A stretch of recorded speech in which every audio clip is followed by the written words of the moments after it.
Hello friends, तो आज हम शुरू करने जा रहे हैं कई दिनों के बाद अंधविश्वास और लोग मान्यता का अगला पार्ट नंबर 10। यहाँ पर एक कमाल की बात सीखने वाले हैं, जानेंगे। वो क्या है कि जैसे कुछ लोग पूछते हैं कि क्या बाबा या मौलवी जो लोग होते हैं, क्या इन सब के पीछे पड़ना, इन सब से इलाज करवाना क्या ठीक है, या फिर न्यूरोलॉजिकल डॉक्टर या साइकेट्रिस्ट से मिलकर इलाज करवाना ठीक है। तो कुछ लोग जैसे बहुत अच्छे तर्क देते हैं यहाँ पर, और उनकी बातें भी सुनने में अच्छी लगती है। जैसे कि वो कहते हैं कि जैसे कुछ बीमारियाँ होती हैं साइकोलॉजी में, चाहे वो ओसीडी हो जाए और डीआईडी हो जाए, स्किज़ोफ्रेनिया हो जाए, ऐसी कुछ बीमारियाँ हैं। स्किज़ोफ्रेनिया नहीं, लेकिन जो ओसीडी और डीआईडी और कुछ ऐसे अजीब से व्यवहार करने वाली जो भी बीमारियां हैं मानसिक रूप से, इसकी जो मेडिसिन होती है, वो लोग कहते हैं कि कोई पहली बात तो फिक्स नहीं है कि ये मेडिसिन ठीक ही कर दे, और दूसरी बात यदि वो मेडिसिन चल भी रही है तो बहुत ज़्यादा समय लेगी, और किसी किसी को तो जीवन भर खाना पड़ता है।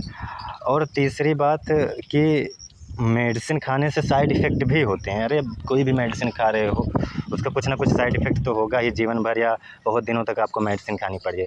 और चौथा बुरी बात यह है कि मेडिसिन महंगी भी मिलती है, और इसके डॉक्टर भी, साइकोलॉजिकल डॉक्टर भी महंगे ही होते हैं अगर आप प्राइवेट में जा रहे हो। गवर्नमेंट में जाओगे तो सही से इलाज नहीं होता वहाँ पे। तो कुछ लोग कहते हैं इससे बेटर यही है कि हम लोग क्या करें कि जो ये अजीब व्यवहार करने वाली बीमारियाँ, डीआईडी और ओसीडी जैसी बीमारियां हैं, इन सब को हम क्या करें कि किसी बाबा या मौलवी इन्हीं सब के पास जाकर ही ठीक करें। क्योंकि इससे होता क्या है कि उस जो भी इस समस्याओं से पीड़ित है, उसके मन में हम जानते हैं कहीं ना कहीं बहुत ही मानसिक रूप से गहरे प्रभाव से ये छाप पड़ चुकी है। वो ऐसा अजीब व्यवहार करना या चिल्लाना, ये सभी क्यों करते हैं? वो किसी ख़ास दिन पर, किसी ख़ास समय पर, किसी ख़ास त्यौहार पर उनका एक दिन फिक्स होता है, और वो दिन उनके मन में घूमता रहता है पूरे हमेशा, मतलब। और वो दिन जब आता है तो वो वैसी हरकतें करते हैं क्योंकि वो मन ही कर रहा है उनका। ये बातें उनको नहीं पता होती, उनको लगता है कि कोई और है, लेकिन वो उनका मन ही होता है। मैंने कहा है सर्व खलमिदम ब्रह्म, और सब कुछ कृष्ण ही हैं, सर्व खलमिदम कृष्णमय। तो यहाँ पर वही बातें हमें यहाँ समझनी है कि जो लोग बाबा या मौलवी के चक्कर में पड़कर ठीक हो जाते हैं, जैसे बहुत से लोग हैं कि जाते हैं 10-15 मिनट वहाँ बिताते हैं, फिर ठीक रहेंगे 15-20 दिन, 30 दिन अपना नॉर्मल दिनचर्या फॉलो करेंगे। फिर जब वो ख़ास दिन आएगा तो फिर वैसी ही हरकतें, वो ख़ास त्यौहार, उसके बाद फिर ठीक रहेंगे। तो लोग कहते हैं ये तो और भी ज़्यादा सही है कि तुम वहाँ इतना पैसा देकर दवा करा रहे हो, कोई गारंटी भी नहीं है कि दवा बंद हो जाए तो फिर से उसका इफ़ेक्ट ना आए, क्योंकि वो मन में पड़ी छाप है, उसका इफ़ेक्ट आएगा। तो उसका इफ़ेक्ट आएगा क्योंकि वो मन में पड़ी एक छाप होती है। जब तक वो छाप नहीं ख़त्म होगी, उसके लिए आपको सीबीटी लेनी पड़ेगी, थेरेपी लेनी पड़ेगी आपको, और समझना पड़ेगा, अपने मन में बैठाना पड़ेगा ये चीज़ें नहीं हैं, वो सब मन का ही एक बनाया हुआ मेरी काल्पनिक दुनिया है। लेकिन ये समझना बहुत कठिन होता है। तो मेडिसिन क्या करती है? मेडिसिन अगर तुम्हारा हार्मोनल डिसबैलेंस्ड है, न्यूरॉन्स डिसबैलेंस्ड है, तो उसको सही करती है। लेकिन इसमें क्या होता है, ये अजीब व्यवहार करना, ये सभी चीज़ें, ये तुम्हारे मन पर एक नोसेबो इफ़ेक्ट, प्लेसेबो इफ़ेक्ट के द्वारा बनी हुई छाप है गहरी। तो इसका लोग कहते हैं कि बाबा के पास जाना है, किसी के पास जाना, कोई सहारा मिल जाता है जिससे कि मस्तिष्क तुरंत उस हार्मोन को बैलेंस करता है, न्यूरॉन्स को सही करता है। तो इससे क्या होता है कि नहीं, मतलब ये जो मानसिक छाप पड़ गई है, इस पर जो है वो बिलीफ पर उनके कुछ इफ़ेक्ट पड़ता है। इससे उनके यही है कि ये कुछ नेगेटिव चीज़ है, कुछ पॉजिटिव चीज़ है। तो बाबा या मौलवी के पास जाने पर उनको वो चीज़ें और भी ज़्यादा, मतलब ये होता है कि चलो ठीक है, अब मैं इनके पास आया, ठीक हो गया, क्योंकि वो तो है तुम्हारे मन के ही दृढ़ विश्वास का ही नतीजा। तो मौलवी या बाबा के पास जाने के बाद ये चीज़ें जो है तुम्हारी कंट्रोल हो जाती हैं। तो लोग कहते हैं कि ये तो पैसा भी नहीं लगा और कम पैसे में ही ठीक भी हो गए, कुछ दिन को लिए ही ठीक है। तो ये तो ज़्यादा सही हुआ ना उस मेडिसिन से, जो कि साइड इफ़ेक्ट भी दे और पता नहीं कब तक चले, और चलने के बाद, बंद होने के बाद उसका कुछ इफ़ेक्ट ना आए, ऐसा भी संभव नहीं है। मानते हैं बहुत लोग ठीक हो जाते होंगे, लेकिन उसमें ज्ञान बहुत सहायता करता होगा, बिना थेरेपी के नहीं ठीक होंगे वो। दवा सिर्फ लक्षणों को कमज़ोर करती है, मिटाएगी नहीं। अगर हाँ मिटाएगी कब? जब तुम्हारा हार्मोनल डिसबैलेंस की वजह से ये हो रहा है, तुम्हारा न्यूरॉन्स डिसबैलेंस की वजह से ये हो रहा है। लेकिन अगर तुम्हारे अंदर कोई मानसिक छाप पड़ी है तो वो थोड़ी मिटाएगी दवा, वो तो तुम्हारे ज्ञान से ही वो हटेगा ना। तो यहाँ पर उनका तर्क ये अच्छा होता है कि बाबा के पास जाना तो ठीक ही होता है, किसी मौलवी के पास जाना तो ठीक ही होता है, क्योंकि कम पैसे में और आराम भी हो जाता है। तो वो बात तो ठीक है, क्योंकि मनाना तो आपको अपने मन को ही है, वो आप चाहे जैसे करो, चाहे आप खुद ही वो ज्ञान अर्जित कर लो, लेकिन ज्ञान अर्जित करना और उसको फॉलो करना बहुत बड़ी बात होती है। और इसीलिए लोग दूसरों के सपोर्ट में ही हो जाते हैं कि चलो कोई है जो हमारी मदद कर रहा है। तो यही बात मैं बताना चाहता हूँ कि एक तो होता है प्लेसेबो इफ़ेक्ट, जो कि अटूट विश्वास होता है। जैसे मानव दिमाग में विश्वास एक बहुत शक्तिशाली न्यूरोकेमिकल बदलाव पैदा करता है। जब मरीज़ को पूरा यकीन होता है कि यह बाबा जब ठीक कर देगा, तो दिमाग में तुरंत कुछ समय के लिए एंडोर्फिन और डोपामिन जैसे फील गुड केमिकल जो है रिलीज होते हैं। इससे मरीज़ को तुरंत राहत, शांति और ऊर्जा मिलती है। इससे उन्हें लगता है कि वो जो है बाबा या मौलवी के पास जाने से ठीक हो रहे हैं। लेकिन वो ठीक क्यों हो रहे हैं? मैंने बार बार प्लेसेबो या नोसेबो इफ़ेक्ट के बारे में बताया है। उनका दृढ़ विश्वास जो है वही ठीक करता है। वहाँ ना उस बाबा में कोई शक्ति है और ना जो तुम मेडिसिन ले रहे हो उसमें, क्योंकि मेडिसिन भी वही हार्मोन रिलीज करती है, लेकिन कृत्रिम रूप से करती है। लेकिन मेडिसिन टाइम लेगी, वो बाबा के पास तुरंत तुम्हारा जो है बॉडी केमिकल बनाएगी तुरंत, इसीलिए तुम्हें रिलीफ मिल जाता है, तुम्हें लगता है बाबा के पास कोई शक्ति है। और दूसरा क्या होता है, कैथारसिस एक कहते हैं, जैसे मन का गुस्सा निकालना। जैसे आप देखते होंगे कि झाड़ फूँक या दरबारों में मरीज़ पूरा चिल्लाते हैं, रोते हैं, अपनी भड़ास निकालते हैं पूरा। तो इसमें क्या होता है कि जो उनका महीने भर का, साल भर का पूरा गुस्सा छिपा होता है, वो सब कुछ निकल जाता है। इसीलिए फ्रायड ने कहा है कि जैसे फ्रायड तो मनोविज्ञान के मेन रूप से वही जनक कहे जाते हैं। उन्होंने कहा है कि इमोशंस को दबाओ मत, क्योंकि वो दबेगा तो दिक्कत होगी। तो इसीलिए ये जो इमोशंस होते हैं वो वहाँ निकलते हैं, इसलिए उनको फिर बाद में रिलीफ महसूस होता है। उनको लगता है इस बाबा या मौलवी ने मुझे ठीक कर दिया। तो ये सभी चीज़ें जो हैं, इसमें कोई ऐसी चीज़ नहीं है जो कोई जादुई चीज़ हो, पहली बात तो। उसके बाद दवाएँ इसकी लंबी, अब दवा में अगर हम आएँ तो दवाएँ इसकी बहुत लंबी चलती है। तो इसीलिए लोग कहते हैं कि इसी में ठीक हो जाते हैं, तो किसी दवा के पास जाने का क्या मतलब है? तो उनका ये तर्क भी सही है।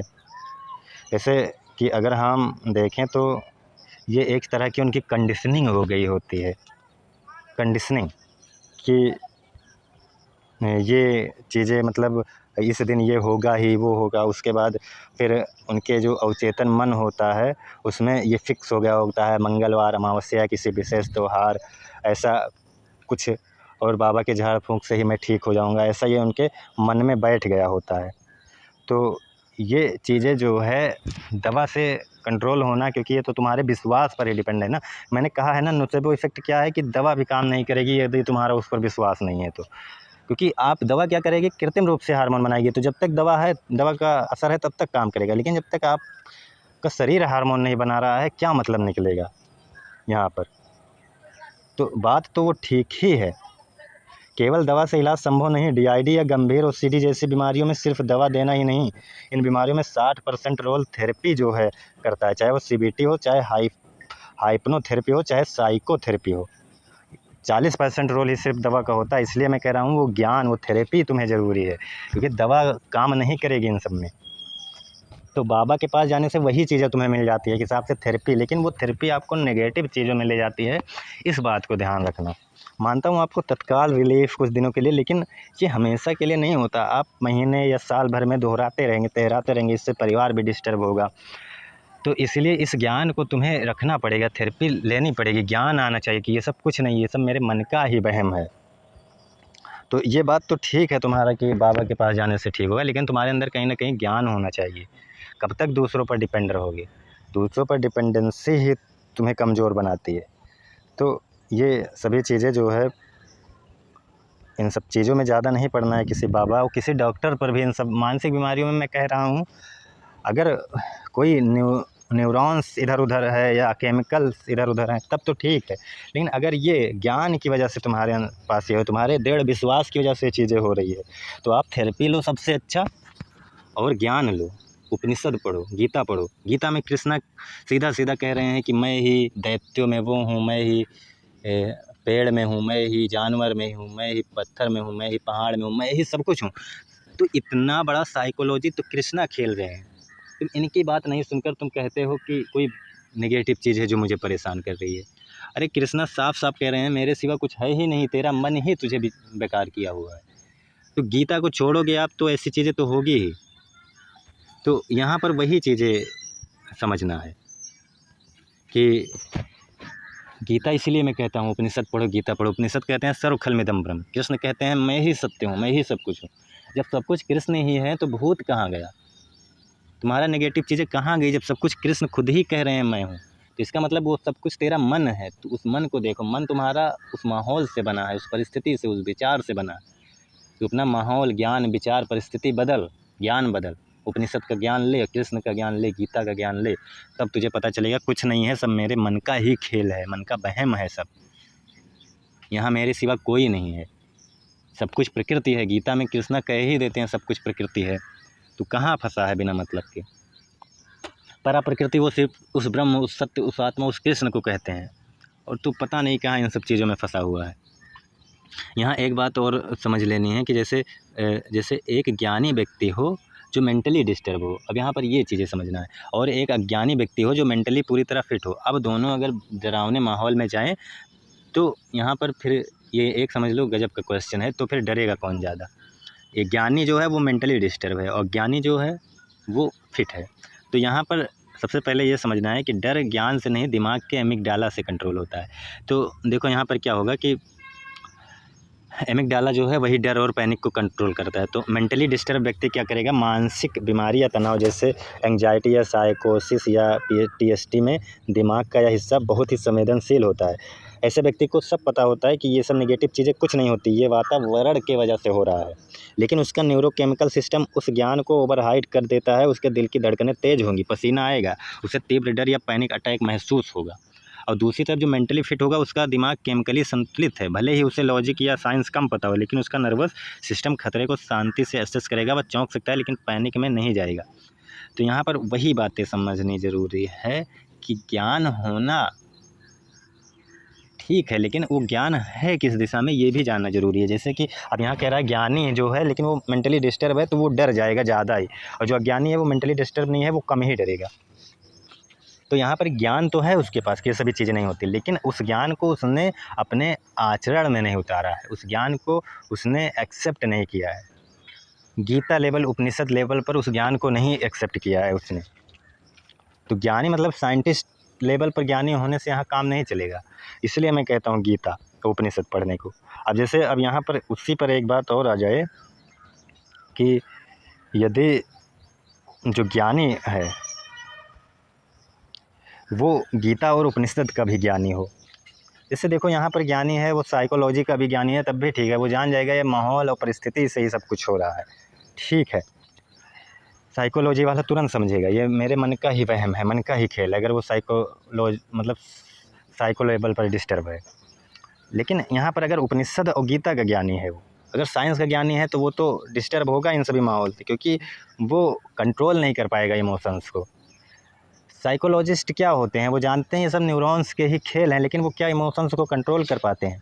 क्या वो अपने इच्छाओं को कंट्रोल कर पाते हैं? जितने साइकेट्रिस्ट होते हैं नहीं कर पाते, कोई नहीं कर पाता। लेकिन अगर आप गीता और उपनिषद के ज्ञानी हैं, इस ज्ञानी की मैं बात कर रहा हूँ, इस ज्ञान की मैं बात कर रहा हूँ जो रियल ज्ञान है, जिसको उपनिषद ज्ञान कहते हैं। उपनिषद इन सभी चीज़ों को अज्ञान ही कहते हैं। वो कहते हैं कि जहाँ मैं ना हो, मैं अलग की भावना ना हो, मैं इस प्रकृति से अलग हूँ ऐसी भावना ना हो, वही ज्ञान है, बाकी सब अज्ञान, अकर्म, अविद्या है। तो उपनिषद कहते हैं कि जब ज्ञान एक चट्टान जैसा विश्वास बन जाए, जैसे कि कहा कि ज्ञानी व्यक्ति के अंदर यह गहरा और पक्का विश्वास है कि यह सब बकवास है, मन का वहम है, और ये सब कुछ नेगेटिव चीज़ें नहीं होती, या ज्ञान सिर्फ एक थ्योरी है। तो ज्ञान का सुरक्षा कवच, जब इंसान के पास किसी चीज़ का सही कारण होता है तो उसका मन उस पर टिक जाता है, भले उसका नर्वस सिस्टम थोड़ी घबराहट पैदा करे, लेकिन उसकी लॉजिकल थिंकिंग तुरंत उस पर हावी होकर कहेगी यह सिर्फ अंधेरा है, हवा से दरवाज़ा हिला है, डरने की कोई बात नहीं। आत्मनियंत्रण या पक्का विश्वास उसके भटकते हुए मस्तिष्क को वापस ट्रैक पर लाता है। इससे ही सेल्फ टॉक कहते हैं, जो पैनिक को रोक देता है। एक अज्ञानी और जो स्वस्थ रहेगा वो क्या करेगा?